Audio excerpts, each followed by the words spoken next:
कभी ऐसा फील हुआ कि किसी दिन बहुत ज़बरदस्त फील हो रहा था, दिमाग तेज चल रहा था, घंटों मिनट्स में बीत गए पढ़ाई करते वक्त, काम करते वक्त, और उसके बाद में लगे कि यार पता नहीं कैसे हो गया, फिर से वो हो नहीं पा रहा है, उस फ्लो में, उस फोकस में फिर से जा नहीं पा रहा हूँ। वो ऐसी फील है जिसमें 1 घंटे में आप 7 दिन का काम कर लेते हो। इनफैक्ट 7 दिन में कम बोल रहा हूँ। आज ऐसी टेक्निक के बारे में बात करेंगे जिसमें सालों तक जो आप ना कर पाए, जो आप ना कर पाओ, वो इस फ्लो स्टेट में कर दोगे। अल्बर्ट आइंस्टाइन 10 साल से एक थ्योरी पे काम कर रहे थे, दिमाग नहीं चल रहा था, कुछ समझ नहीं आ रहा था, परेशान हो गए थे। एक दिन इन्होंने हार मानने का डिसाइड करा और सब कुछ छोड़ दिया। लेकिन कोइंसिडेंटली उसी दिन वो एक ऐसी फ्लो स्टेट में जा चुके थे जिसके बाद में इन्होंने एक ही झटके में जनरल रिलेटिविटी सॉल्व कर दी। रिचर्ड वैगनर बहुत टाइम से एक म्यूजिक लिखना चाह रहे थे, एक संगीत की धुन इनसे बन नहीं रही थी, पर एक दिन वो कहीं वॉक करने के लिए गए, कई जगह मिली तो वहीं पे वो लेट गए, आराम कर रहे थे, और उस वक्त वो एक ऐसी फ्लो में जा चुके थे जिसमें इनको ऐसा म्यूजिक का आइडिया आया कि वो तुरंत घर भागे, उसके ऊपर काम करा और वो उनकी जिंदगी का बेस्ट म्यूजिक साबित हुआ। क्या हो अगर ऐसी अवस्था में हम अपनी मर्जी से जा सके। नॉलेज की अपनी एक लिमिट है, हार्डवर्क की अपनी लिमिट है, कितना ज्ञान है उसकी एक लिमिट है, पर इस स्टेट के वक्त जो हाई परफॉर्मिंग एक्टिविटी आप करोगे, चाहे वो पढ़ाई हो, काम हो, धंधा हो, कोई भी हो, जो आप करोगे उससे आपकी पूरी लाइफ सेट हो सकती है। चाहे ओलंपिक प्लेयर का दुनिया के बीच में कुछ परफॉर्म करना हो, चाहे यूट्यूबर का अपनी अगली वायरल वीडियो का आइडिया सोचना हो केवल कुछ मिनट में, चाहे स्टूडेंट का एग्जाम में हो, चाहे किसी सॉफ्टवेयर इंजीनियर का एक ऑफिस में बैठकर, घर में बैठकर आने वाला $1 मिलियन सॉफ्टवेयर का आइडिया सोचना हो, ये कुछ मिनट के फ्लो पे पूरी जिंदगी की कामयाबी टिकी होती है। 99% बाकी आप जो काम करते हो वो हार्डवर्क है, पर 1% की फ्लो में जाकर आप पता लगाते हो कि हार्डवर्क कहाँ करना है। भले आने वाले 1 साल इसके ऊपर काम करना है, लेकिन कहाँ करना है, कौन से आइडिया पे टिक जाना है, वो आपको पता लगेगा इस फ्लो स्टेट में। किसी को 10 साल, 15, 20 साल तक दुनिया में याद रखा जाता है केवल उसके एक काम की वजह से। उसने गाना लिखा था, उसने मूवी लिखी थी, उसने आइडिया सोचा था। 2009 में जस्ट डांस गाना आया था, 50 करोड़ व्यूज इसके ऊपर। इसी गाने के बाद लेडी गागा को सब पहचानने लगे, फेमस हो गई, और ये गाना लेडी गागा ने केवल 10 मिनट में लिखा था। सिया ने डायमंड सॉन्ग जो है वो केवल 14 मिनट में ही लिखा था। मार्टिन लूथर किंग की स्पीच की सबसे फेमस लाइन है आई हैव अ ड्रीम। ये लाइन स्टेज पे जाने से कुछ मिनट पहले ही सोच ली थी, लिख ली थी। सिल्वेस्टर स्टैलोन ने इतनी अमेजिंग मूवी रॉकी मूवी के स्क्रीन प्ले, इतनी शानदार मूवी है, ये पूरी मूवी की स्क्रीन प्ले केवल 3 दिन में लिख दिए। लोग 5-5, 6 साल लगाते हैं इस टाइप की मूवी बनाने में। फेमस पेंटर पाब्लो पिकासो ने ये पेंटिंग 5 मिनट के फ्लो में एक ही बार में बना ली थी। एक यूट्यूब पर गाना है, बिस्टी बॉयज ने लॉन्च करा था, इसके ऊपर अभी 5 करोड़ व्यूज है। ये बताते हैं इन्होंने ये पूरा गाना 5 मिनट के एक फ्लो में लिख लिया था। मैंने अपनी कई वीडियो की स्क्रिप्ट केवल 10 मिनट, 15 मिनट के फ्लो में सोच ली थी और लिख ली थी। मेरी बेस्ट सेलिंग जो बुक है द साइकोलॉजी ऑफ लेजीनेस, इसको भी मैंने केवल 2 दिन के फ्लो में एक ही बार में लिख ली थी।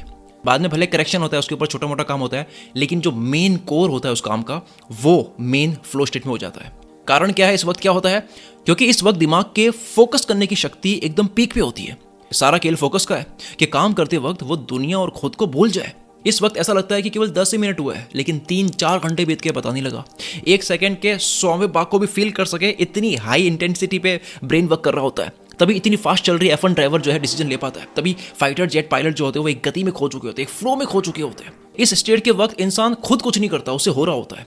उसकी इंट्यूशन, उसकी गट फीलिंग, उसका सिक्स्थ सेंस सब कुछ कर रहा होता है। वो बस बहता है। जैसे बास्केटबॉल प्लेयर एक जोन में जा चुका है, जैसे ओलंपिक प्लेयर का एक फ्लो में तैरना, उछलना, हुला हुप से मोमेंटम बनाना, जैसे एक आर्टिस्ट के पियानो बजाते वक्त उसकी आंख तक चमकना बंद हो जाए, चेहरे की मसल्स एकदम जाम हो गई है, पॉज हो गया वो आदमी, और ये सिग्नल है कि अब दिमाग पूरी तरह से इमर्स्ड हो चुका है, अब सुप्रीम अवेयरनेस अचीव हो चुकी है, अब खोज होगी। साइंटिस्ट का दिमाग भी नॉर्मल इंसान जैसा ही होता है, बस वह इसी नॉर्मल दिमाग का इस्तेमाल फ्लो में जाके करता है।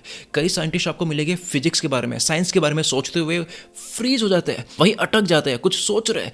दुनिया के 500 अरब पतियों ने इस फीलिंग के बारे में बात करी है, जिसको किताब में उतारने में 20 साल लगे। जॉब्स मूवी का एक सीन है, वो इस स्टेट में खो जाते हैं, कुछ उनको हो रहा है, कुछ फील हो रहा है, याद आ रहा है, सोच रहे हैं, जिसके दूसरे ही सीन में मूवी के अंदर एप्पल कंपनी शुरू मिलती है। इस फ्लो के बाद आप लाइफ में जो बनते हो, आपके काम की क्वालिटी की वजह से बनते हो। एग्जाम हो, बिजनेस का आइडिया हो, कलाकारी की दुनिया में कुछ करना हो, खोज करनी हो, हर कंपनी की सक्सेस या टर्नओवर, आर्टिस्ट, किसी भी प्रोफेशन में काम करने वाले की सैलरी या कमाई होती है, या यूं कह दो कि दुनिया में उसकी औकात होती है उसके काम को देखकर, जैसा काम वैसे ही दुनिया में उसकी गरज।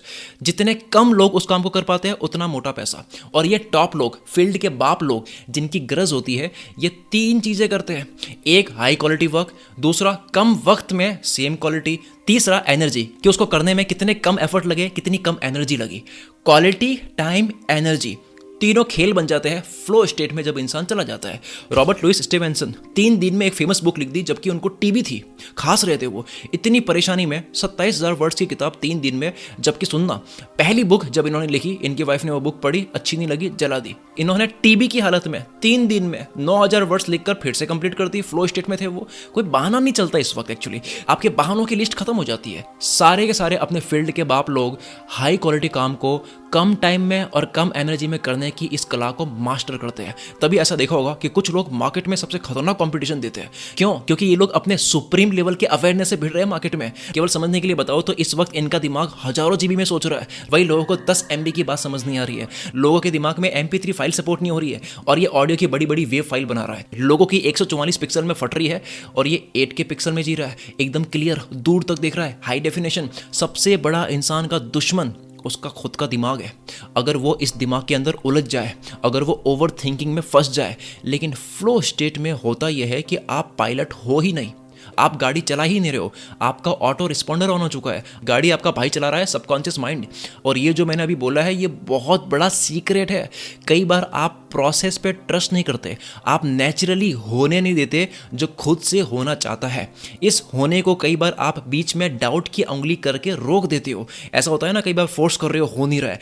टाओइज्म जो चाइनीज फिलोसफी है, वो ये मानते हैं कि कमाल की चीज़ें आप करते नहीं, आपसे हो जाती है, जिसे आर्ट ऑफ नो एक्शन कहते हैं। फोर्स करके आप अपनी ज़िंदगी में कभी वो कर ही नहीं पाओगे जो आप नेचुरली होने देते हो और फ्लो स्टेट में जाके करके आते हो। शुरू में हमने जाना कि आइंस्टीन 10 साल से फोर्स कर रहे थे, नहीं हो रहा था, लेकिन जब सब छोड़ के नेचुरली एक दिन होने दिया तो थ्योरी सॉल्व हो गई। रिचर्ड वैगनर भी फोर्स कर रहे थे, हो नहीं रहा था, बाहर वॉक करने गए, सब कुछ छोड़ दिया, नेचुरली होने दिया और बेस्ट म्यूजिक का आइडिया आ गया।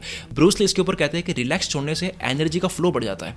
जब आप कड़क हो जाते हो, फोर्स करते हो, तो आप कंट्रोल छोड़ देते हो। पैराडॉक्स ऑफ कंट्रोल भी कहता है कि जितना आप कंट्रोल करने की ट्राई करोगे, चीजें, सिचुएशन उतनी ही खराब होगी। अब हमारा सवाल आता है कि इस स्टेट में हम अपनी मर्जी से कैसे जा सकते हैं? क्योंकि वर्ल्ड के बेस्ट प्लेयर्स और एथलीट्स को तो केवल कुछ मिनट मिलते हैं, केवल कुछ सेकंड्स मिलते हैं। मर्जी से ना जा सके तो वो तो परफॉर्म ही नहीं कर पाएंगे। अपनी इच्छा से इस फ्लो में जाने का रास्ता है, तभी तो ये लोग जा पा रहे हैं। दुनिया का कोई भी फील्ड देख लो, वो इसी तरह से डिजाइन हुआ मिलेगा आपको कि आपको ये वक्त मिला है, इस वक्त में आप कैसा खेलोगे। चाहे भीड़ के बीच में कोई परफॉर्म कर रहा हो या रूम के अंदर बैठ के कुछ बना के दुनिया में लॉन्च करना हो, इसको फेस करने से तो कोई भाग ही नहीं सकता कि किस में कितना दम है, दिखाओ।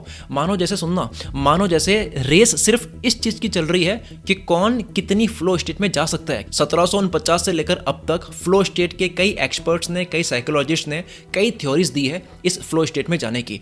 जितने भी टॉप एथलीट्स है, प्लेयर्स है, विनर्स है, अल्ट्रा परफॉर्मर्स, जिनको स्टडी करा गया और पता लगाया गया कि यार ये लोग कैसे अपनी मर्जी से इस फ्लो स्टेट में जा पा रहे हैं, ताकि ये फॉलो करके कोई दूसरा भी जा पाए। सबसे पहले गर्थ से आए, इन्होंने इस फीलिंग का नाम राउश दिया, यानी कि जॉय के साथ ओवरफ्लो होना। फिर फ्रेडरिक निशाय ने इसके बारे में लिखा, विलियम जेम्स ने इसके बारे में लिखा। फिर आए मिहाई नाम के साइकोलॉजिस्ट, जिनको फ्लो स्टेट का गॉडफादर माना गया। इन्होंने एक बुक लिखी है फ्लो।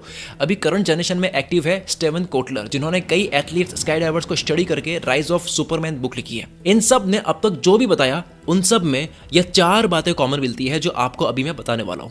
तो तैयार हो जाओ, 5 तरीके बताऊंगा। ये वीडियो इंटरनेट की बाकी वीडियो से अलग है। मैंने अपनी वीडियो स्क्रिप्ट पे मेहनत बढ़ा दी है। अगर आप इस वीडियो को पूरी देखोगे तो ये मेरी मेहनत का रिवॉर्ड होगा। सबसे पहला पॉइंट है चैलेंज स्किल्स का बैलेंस। बेस्ट एथलीट्स प्लेयर्स इस स्टेट के बारे में बताते हैं कि इस वक्त इनको अंदर से एक वॉइस सुनाई देती है जो डायरेक्शन देती है, लेफ्ट राइट जंप, कब कैसा मूव लेना है, ये अंदर से इनको कोई बता रहा होता है। पर ऐसा तभी हो सकता है जब चैलेंज और स्किल्स का बैलेंस होगा। जो आपकी स्किल्स है, जितना आपको आता है, जितना अब तक आपने सीख लिया है, उसको सिर्फ थोड़ा सा और स्ट्रेच करा जाए, एक हल्का सा चैलेंज दिया जाए। जो चैलेंज ना इतना कम हो कि आप बोर हो जाओ कि भाई ये क्या है, मजा नहीं आ रहा है, और ना इतना ज्यादा हो कि आप घबरा जाओ कि भाई कैसे होगा। जैसे एक रबड़ को थोड़ा सा खींचा जाए, ना कि इतना खींचो कि वो टूट जाए। स्ट्रेच करना है, ना कि स्नैप। गेम इजी होगा, बोर हो जाओगे, वेरी हार्ड होगा तो छोड़ दोगे। चैलेंज स्किल्स का बैलेंस, ठीक है, सिंपल। दूसरा, अनप्रिडिक्टेबल। डोपामिन कब रिलीज होता है, दिमाग को कब मजा आता है, जब कुछ भी अनप्रिडिक्टेबल हो रहा होता है कि आपको आगे नहीं पता क्या होगा लेकिन आप जानना चाहते हो करके। मूवीज सीरीज इसलिए अच्छी लगती है, वो फेक डोपामिन है। आप अपने आप को हीरो की जगह देखते हो, वो कुछ कर रहा होता है, डोपामिन आपका रिलीज हो रहा होता है, तो ये एक तरह का फेक डोपामिन है। रील्स एंड शॉर्ट्स भी इसीलिए एडिक्टिव होती है। तो आगे अब क्या होगा, ये जो क्यूरियोसिटी है, ये क्यूरियोसिटी सबसे बड़ा ट्रिगर पॉइंट है फ्लो स्टेट का। कि अब आपको काम के अंदर आगे क्या होगा पता नहीं, बट करके सीख के जानने की क्यूरियोसिटी है। डेंजर ट्रिगर पॉइंट है ये। दिमाग भूखा है इस अनप्रिडिक्टेबल पार्ट का, डोपामिन की बाढ़ आ जाती है। क्या करना है, रिस्क लेकर कुछ नया करो, चैलेंज लो, जिससे डर लगता है वो करो, मुश्किल से भी मुश्किल काम को एडवेंचर की तरह करो। ये मानो कि अगले 7 दिन मुझे तो केवल फेल होना है, चलेगा। अगर आज एक एडवेंचर कर दोगे, ये मेरा वीडियो सफल है। तीसरी टेक्निक है सब आपके अंदर ही, बस आपको लगता है कि अभी वक्त है। आज तक हजारों कहानियां सुनी होगी साइंटिस्ट की खोज की, पर इतनी अजीब कहानी आपने पहले कभी नहीं सुनी होगी। एवरिस्टे गैल्वा जो फ्रांस के मैथमेटिक्स का स्टूडेंट था, अब हुआ ये कि इनको एक वुमेन से प्यार हो गया, लेकिन कोई तीसरा बंदा बीच में आके कहता है कि यार ये वुमेन होगी उसकी जो कल ड्यूल में जिंदा बचेगा। ड्यूल पता है क्या होता है, आमने सामने गन से फाइट होती है, कोई एक बंदा मरता है। दोनों ने डिसाइड करा कि भाई कल ड्यूल में आमने सामने हो गए, जो मरा वो गया और जो बचा वो इस औरत के साथ में जिंदगी जिएगा। एवरिस्टे गैल्वा को पता था कि मैं तो गया, कल शायद मेरी मौत है, लेकिन मैं इतने गणित के ज्ञान को लेकर साथ में मर नहीं सकता। अब तक किसी को भी नहीं पता था, एवरिस्टे गैल्वा को खुद को भी नहीं पता था कि वो क्या है। उसने तो एक रात उसको जितना भी एलजेब्रा का ज्ञान था, हर तरह की एलजेब्रिक इक्वेशंस पेपर पे पूरी उतार दी, जो इक्वेशंस वो जिंदगी भर नहीं कर पाया, जिसकी वजह से वो ट्रबल में था, हो नहीं पा रहा था, लेकिन उस एक रात सब कुछ समराइज करके लिख लिया।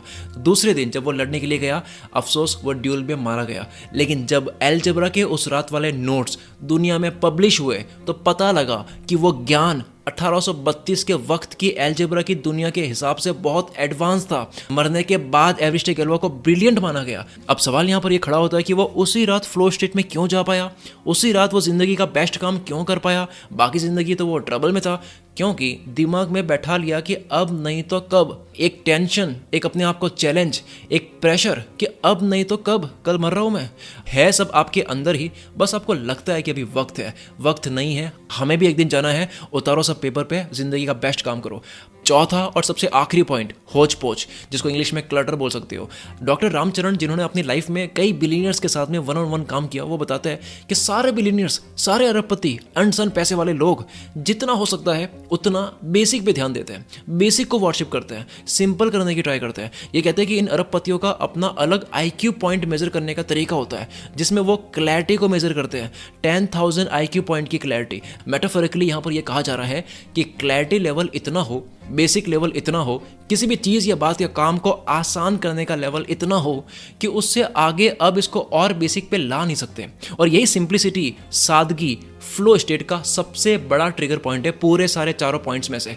जितना कॉम्प्लेक्स, जटिल, मुश्किल बनाओगे, फ्लो स्टेट डिस्टर्ब होगी। स्टीव जॉब्स की ये लाइन मैंने बहुत बारी बोली है। वो कहता है कि simple can be harder than complex, जिसका मतलब है कि कॉम्प्लेक्स तो कोई भी कर देगा, खिचड़ी तो कोई भी कर देगा, सिंपल करना बड़ा मुश्किल है। अब देखो ये 2025 भी इतना तेजी से खत्म हो गया है, 2-3 महीने ही बचे हैं, वक्त आगे जा रहा है, लेकिन आपको लगता है कि आप वही हो, पूरे दिन में कोई एनर्जी रहती नहीं है। आप कई चीज़ें कर सकते हो, कई चीज़ों को करने के आप काबिल हो, ज्ञान है, पर अप्लाई नहीं करते हो, एक्शन नहीं लेते हो। अब इस चीज़ को सॉल्व करने के लिए आप मेरी ई बुक पढ़ सकते हो अभी PDF में डाउनलोड करके। नाम है टालने का कीड़ा। सिर्फ और सिर्फ 19 रुपये में एक कप चाय की प्राइस, लेकिन चाय तो केवल एक ही बार एनर्जी देगी। ये ई बुक आपको हमेशा के लिए। आप कितना ही लेजी हो, इस किताब को पढ़ने के बाद आप बिजी हो जाओगे, क्योंकि सब कुछ ईजी है अगर आप बिजी हो, और कुछ भी ईजी नहीं है अगर आप लेजी हो। लिंक डिस्क्रिप्शन में मिल जाएगा। मिलते हैं हम अगली वीडियो में। Wish you all the very best. मैं शकील कुल मित्र से आपके सपनों को सपोर्ट करता हूँ।